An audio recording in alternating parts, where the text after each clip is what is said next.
We're growing food and we're growing farmers. We're building demand for that food. And then we are dismantling barriers to access in neighborhoods that don't have access for reasons of geography and economy.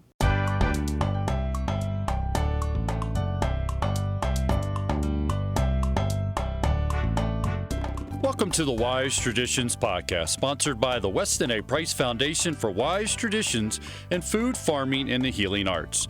We are your source for scientific knowledge and traditional wisdom to help you achieve optimal health.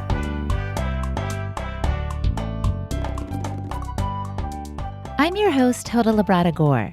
This is episode 82, and my guest is Pam Hess of Arcadia Center for Sustainable Food and Agriculture. We had Pam on last week, and we just had to bring her back. She talked to us about why our system is so broken, why there is inequity, and why there are food deserts. And this time we wanted to talk to her about how to fix it. She does talk about what Arcadia is doing, and she gives us ideas on what we can do as individuals as well to remedy the situation. Before we get into the conversation, we want to thank our sponsors. Wise Traditions is supported in part by Chelsea Green Publishing, now an employee-owned company. The politics and practice of sustainable living. Learn more at chelseagreen.com.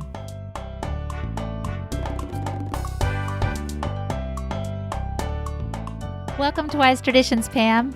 Thank you.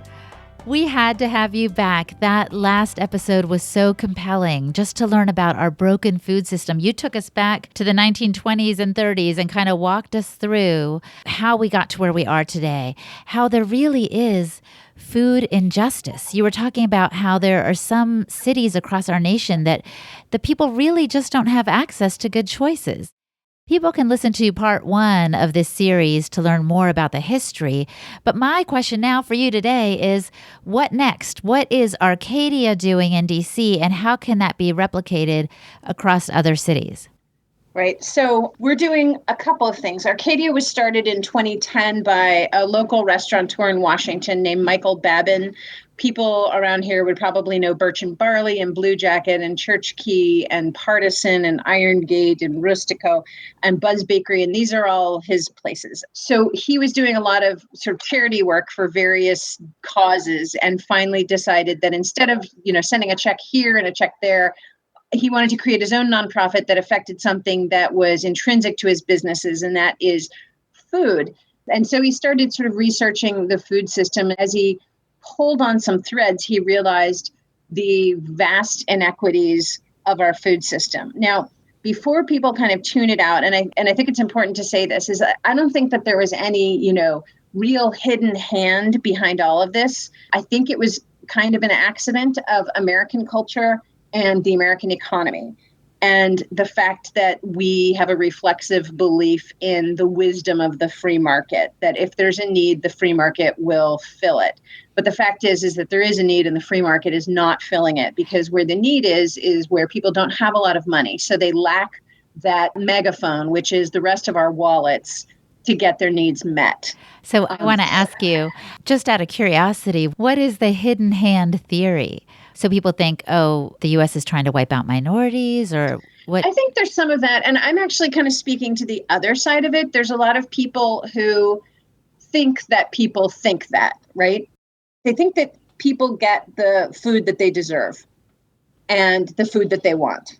And they think that personal choice really dictates everything. And what I'm saying is that that's not the case, that you can want an apple as much as you want at certain corners of Washington, D.C., and you will not get them because there are no apples to be had. And the apples that may be nearby are mealy and old and gross and have been pawed by a lot of people before you, and you don't have much money in your pocket anyway. Mm-hmm. And the food that is regularly available to you and that you grew up on is packaged and bad for you, but that's what you're accustomed to.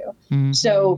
So I have a choice, and I presume that you have a choice, and I presume that most of your listeners have a choice in what they eat. But I am not confident that the customers of Arcadia's mobile markets have a choice or had a choice until we arrived. So Michael created Arcadia in order to address this imbalance in the food system. And we're a small nonprofit, and we're trying to innovate solutions and understand better the problems and come up with ways of handling them. So what we've determined is that there's sort of a few problems, and it's this, is that there's not enough good food being produced, and there's lots of reasons for that. Uh-huh. Some of them we already talked about. In our region, real estate is extremely expensive. It's very hard for farmers to have a farm that's close enough to Washington to produce food and that is cheap enough that they can produce food for people who don't have a lot of money. So sustainable agriculture, producing food in a way that is good for humans, it's good for the earth, it's good for the waterways, it's good for wildlife. Mm-hmm. We build soil. So we're growing food on our farm, which is on the grounds of Woodlawn Plantation in southeast Fairfax County, not far from Mount Vernon. In fact, we used to be part of Mount Vernon. George Washington once farmed our land. Wow. So we're adding food to the food ecosystem. We are also adding farmers. The United States faces a very slow-moving crisis that in 20 years, we will be short 700,000 farmers unless we start producing farmers at a rapid clip.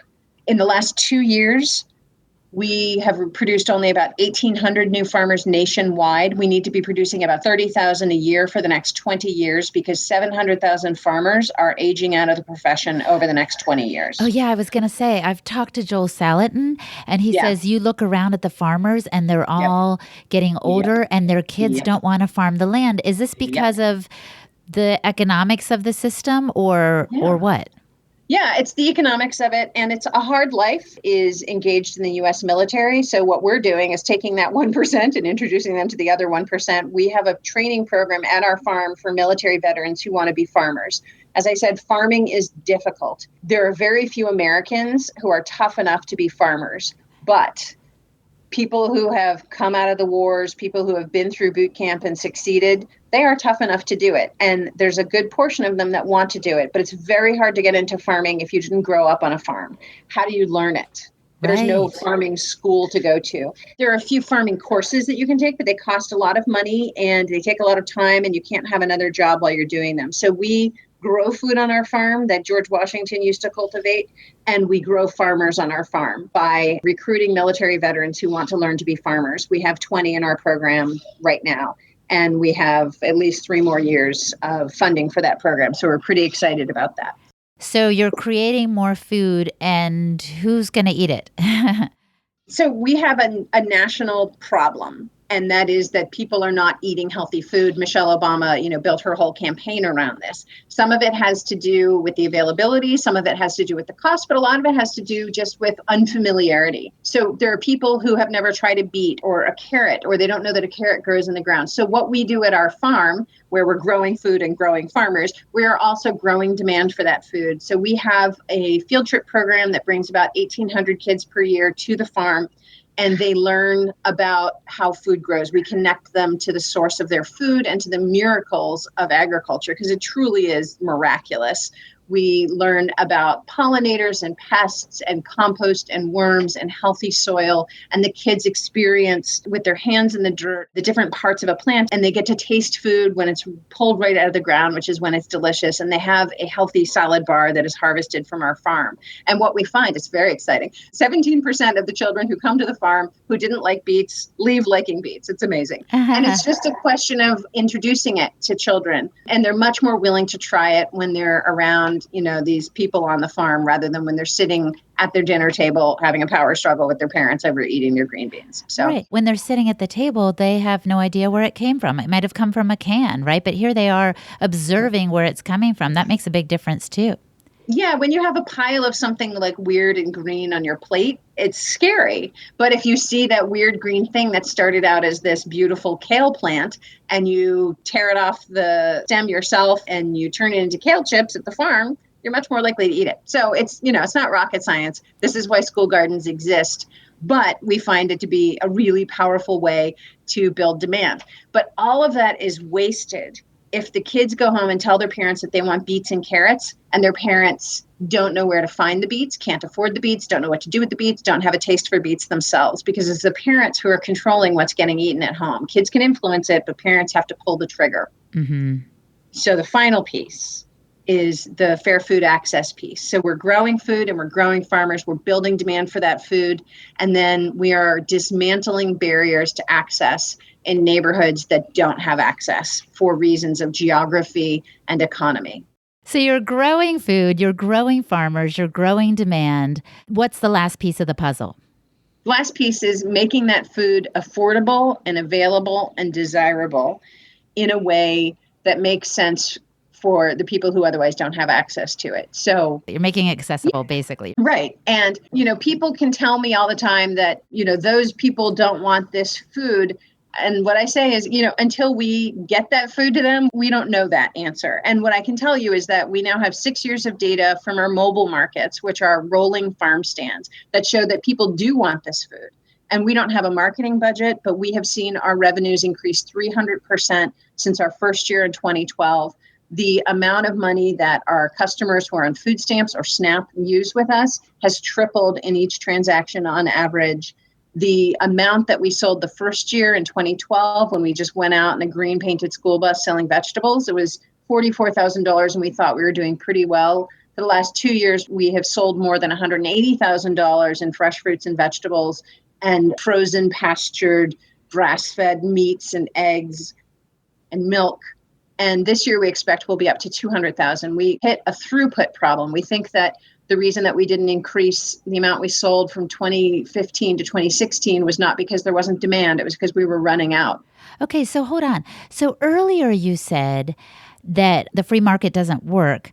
But so here's this demand, here's this opportunity for someone to make money. You all are. I guess I'm trying to figure out, why haven't other people done this then? Right, because we don't make money. We actually lose money. We have to do this with grants because we can't mark our food up the traditional 100% because people wouldn't be able to afford it.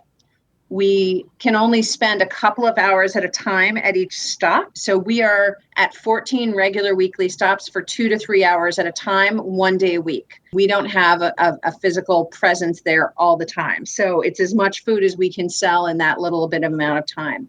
We are buying top quality food and growing top quality food. So it's not the cheapest food. We're not gleaning. We're not gathering stuff that's old from the farmer's market that was, across town the day before. So there's a lot of costs associated with this. And we also have a lot of labor costs, is that it takes a number of people to get these things set up and working and to introduce customers who have not had experience with this food necessarily in 20 years to understand, how do you shop at a farmer's market? Mm-hmm. It's quite different from shopping at a grocery store where everything is marked and most stuff is packaged and there's, signs indicating how much you're paying. It takes a lot of interaction with our customers, but it's a really wonderful interaction. It's the same one that happens at any farmer's market in any city, where you're talking about the food and what you're going to be making and how you're going to keep it. And is it going to go on the counter? Is it going to go in the fridge? You're going to put it right in the freezer. So it's a really involved thing. So there is a demand for the food, but our customers don't have enough money to cover all of the costs of us providing this service. And that is why we're a nonprofit. So we get grants from people and organizations who understand the direct link between the quality and the quantity of healthy food that our customers get to eat and how their children perform in school, how good a worker they are, if they're showing up and if they're reliable at work, how good the parenting is, and how healthy everyone is. So the important thing to note here is, again, this $500 billion figure. That's what it costs the United States every year to treat people with chronic diseases. Some of these people have insurance, and a lot of these people don't, and we're paying for them through Medicaid or through Medicare, or they're showing up in an emergency room. But it costs the nation $500 billion every year that we do not have to be spending if we could just put the effort into making really high quality, healthy, gorgeous food that all of us want to eat, available and affordable and accessible. If we do that, if we wash the neighborhoods, every neighborhood, with really great food, then you can talk to me about whether or not these people want it and educating people on how to use it. But the food simply is not there. So what Arcadia does with our mobile market is we make sure it's there in 14 locations every week, same time, same place, for 2 or 3 hours at a time. It is not the total answer, but it is an answer. And what we are showing with this, because we track our data very closely, is that there is an increasing demand for the food because we are providing it and we are there. And people know that they can rely on us. We are there and they can come out every week and get into a habit of it. So have you ever tried to diet? It's the worst. And it's so hard to do because you're undoing so many instincts and so many habits. If you tell people, especially low-income people, that we want you to eat healthy food, but now you're going to have to change your routine to do this, it's never going to happen. So we put ourselves in their way. So it's easy for them to have kale and beets and carrots and grass-fed meat and take it home and feed their families well. In the second half of our program, Pam gives practical ideas for how to help address food insecurity where we live.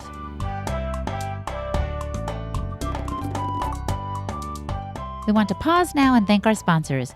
Chelsea Green Publishing is recognized as a leading publisher of books about organic farming and gardening, homesteading, local food, restorative living, and diet-focused integrative health.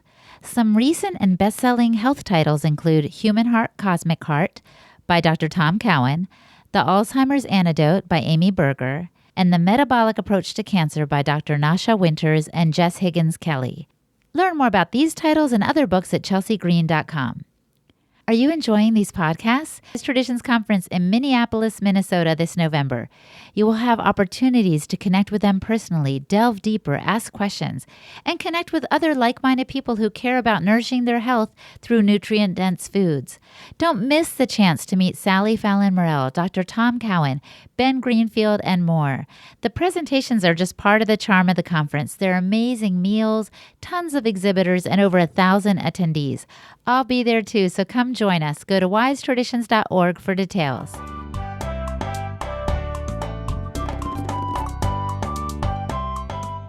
So the funding money that you get from the grants and the donations, what does it allow you to do?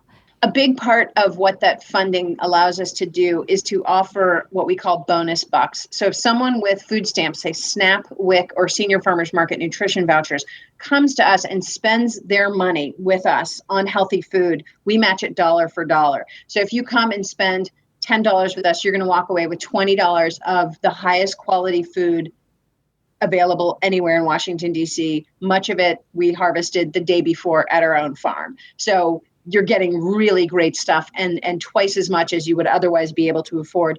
And our prices are even lower than regular farmers markets by usually 30 to 50%. It's a huge amount of food.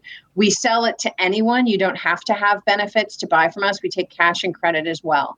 But we make sure that basically our lowest income customers get 50% off. We are also participants in an innovative DC program called Produce Plus.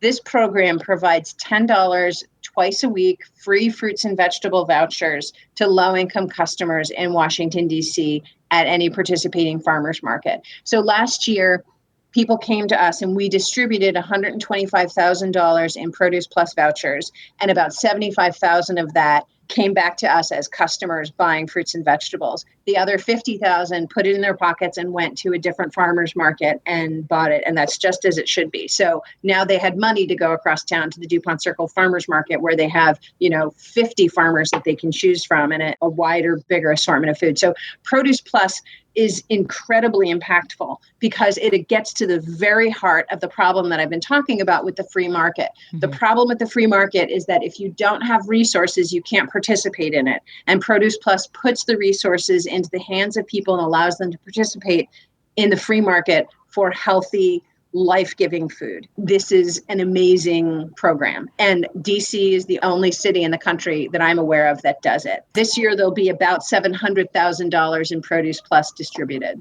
Yes, I've met some people who were raving about Produce Plus. So it is exactly making the difference that you're hoping it will make for those who are suffering from food insecurity or who live in food deserts. My question for you is, since Produce Plus is only in DC and Arcadia is right here too, are there programs like Arcadia or Produce Plus that are helping folks in other cities across the country? Yeah, and I want to also take your focus off of cities. Rural areas are actually far worse food deserts than cities are in this country. 60% of food deserts are in rural areas where people have to travel long distances to get to a store because the population is so sparse and many of them don't have cars to get there. So food insecurity is even worse in rural areas than it is in the city. There are, however, many organizations that do similar work to us. I think that Arcadia, I'm proud. I think we're unique in that we are focused on that virtuous circle of creating food, building demand, meeting that demand with the mobile market and then going back and creating more food. So it's sort of like a self-eating snake, right? So we're trying not to have unintended consequences. We do a lot of consultations with organizations that want to start mobile markets around the country. I think we've done about 60 so far. We do it for free. I think there's probably 20 or 30 mobile markets around the country that do work that's similar to us. Many farmers markets around the country, more than 6,000, do a matching program similar to ours, and most of the 50 farmers markets in Washington, D.C. do that as well. The thing that I think distinguishes Arcadia is that we make an effort to be where low-income customers are, rather than just welcoming them to where the farmers market is. We take the farmers market to them to make it easy and dismantle that barrier to access, which is geography. And evidence of our impact is this, is we do less than 3% of all farmers market revenues in Washington, D.C., but we redeem 30% of all SNAP or food stamp revenue in Washington, D.C. at farmers markets. So we have a disproportionate impact on low-income customers. Similarly, less than 3% of all revenue for farmers markets, and we did 15% of all Produce Plus, and probably distributed about a quarter of Produce Plus. So we are very focused on erasing those barriers of time and space and income to make sure that the people who really need it the most can get it. Like you or I, we can have Amazon Fresh delivered to our house, but if you don't have a credit card and you don't live in an area that is regularly served by Amazon, then you can't get that. And then everybody looks at those neighborhoods and goes, see, there's no healthy food in that neighborhood because those people just want to eat Little Debbie snack cakes. And that's not the case. The case is that the healthy food economy doesn't make it possible for those people to access anything other than Little Debbie snack cakes, because those are cheap and they're shelf stable, they never go bad, and they're high profit. And frankly, they're delicious. Well, Pam, what would you say to an individual who's listening right now who loves what you're doing, loves that this is being replicated by other groups in other cities, these mobile markets and these opportunities to grow farmers and grow food and grow demand? How can an individual who's already got this food at their fingertips, like you said, who can get Amazon Fresh or go down to the neighborhood store and get something that's organic, how can we help alleviate food insecurity? Find organizations like Arcadia and donate. That's the first thing. We are doing the work, and the more capacity we have, the more work that we can do.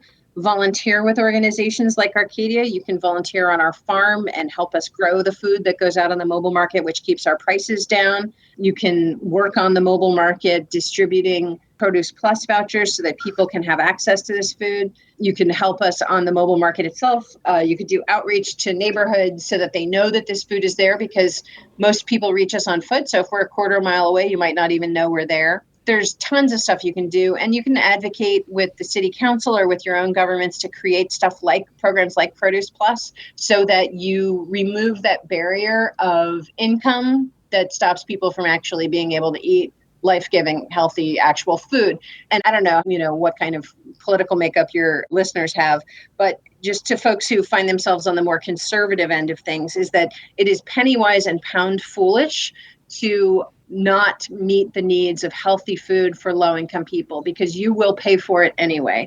They will show up at the hospital with a diabetic emergency, and they will be admitted to the emergency room, and you will pay through your taxes or through your health insurance costs. So let's address it on the front end by making sure that everybody has easy access to really high quality food, and that in the benefit of that is you're going to put more money in the pockets of farmers who are going to spend that money locally, and you're going to trigger all sorts of economic growth. So there's this virtuous cycle everywhere we turn. It used to be that the food that we ate was grown by neighbors and nearby farmers, and we were excited when new seasons started because it was blackberry season, or it was apple season, or it was asparagus season, and it was pea season, and we ate and ate and ate and ate. And then just when we were so sick of it, we moved on to the next thing. Now we can have everything we want whenever we want it, and none of it is very wonderful. It's sort of this revolting, like kinfolk magazine fantasy where we all eat seasonally, but it has to it a real magic. And it's how humanity has existed since the dawn of time. Every holiday that we have is really built around a food festival, and we've become divorced from it. And and nothing seems to have value to us anymore as far as food. The main thing that we want in our food as Americans is that it be cheap and fast. And we are reaping the whirlwind because of that, with galloping rates of disease that are directly caused by the food that we eat. A lot of this is, there's a way that we can live. If you have the resources, there's a way that you can live that helps make that possible, more possible for other people. We still need to produce vast quantities of food. And I don't think that we're ever going to get away from the desire for cheap food. But if we can bulk up the economy that's providing food that is actually health giving to humans and to the earth and to the farmers that are growing it, it's going to be a benefit to all of us. Absolutely. And I'm thinking also about the emotional and spiritual well-being of people who are well nourished. If we're concerned about, violence and crime, people who are depressed and discouraged and hungry, actually not nourished or malnourished, are the ones that are going to commit these crimes. But the people who are content and well-fed and nourished are going to be satiated and happy and less likely, I would think. I think back to Dr. Price, whom the Wise Traditions diet is founded on, his principles. He actually started with school children in Ohio, feeding them one decent meal a day. And their behavior improved. Like everything's all linked together. Yeah, so I'm tracking with you about how we are reaping what we've sown and how we really need to start sowing differently.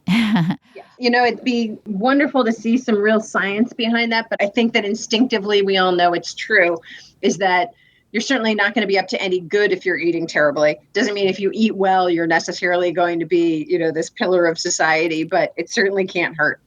Absolutely. So I wonder if I can ask you the same question I asked you last time. Maybe you'll have a different answer this time. But if the listener could do only one thing to improve their health, Pam, what would you recommend? I think my answer is the same. And it's basically a 3-part answer. And the first is avoid processed food as much as possible. Cook at home as much as possible, which is your way of avoiding processed food. Drink water. For some reason, like soda, except as a real treat, enrages me. I don't know why.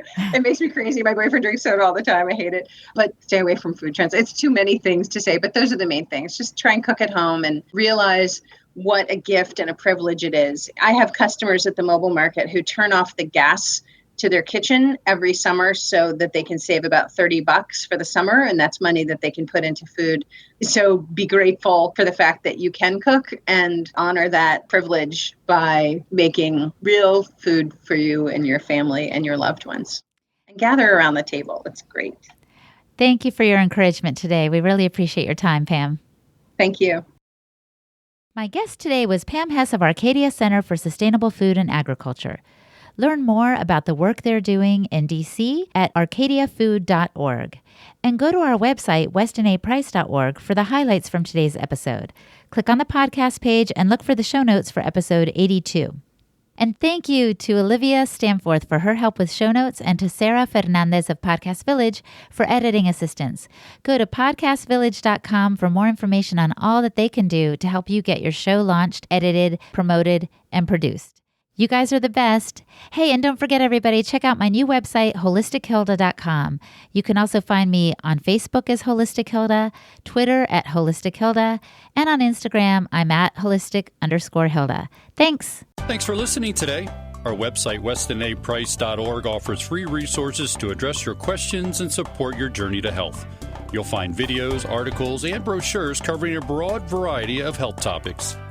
Wise Traditions is brought to you by the Weston A. Price Foundation for Wise Traditions in Food, Farming, and the Healing Arts. The content of this podcast is provided for informational purposes only and is not intended as a substitute for medical advice.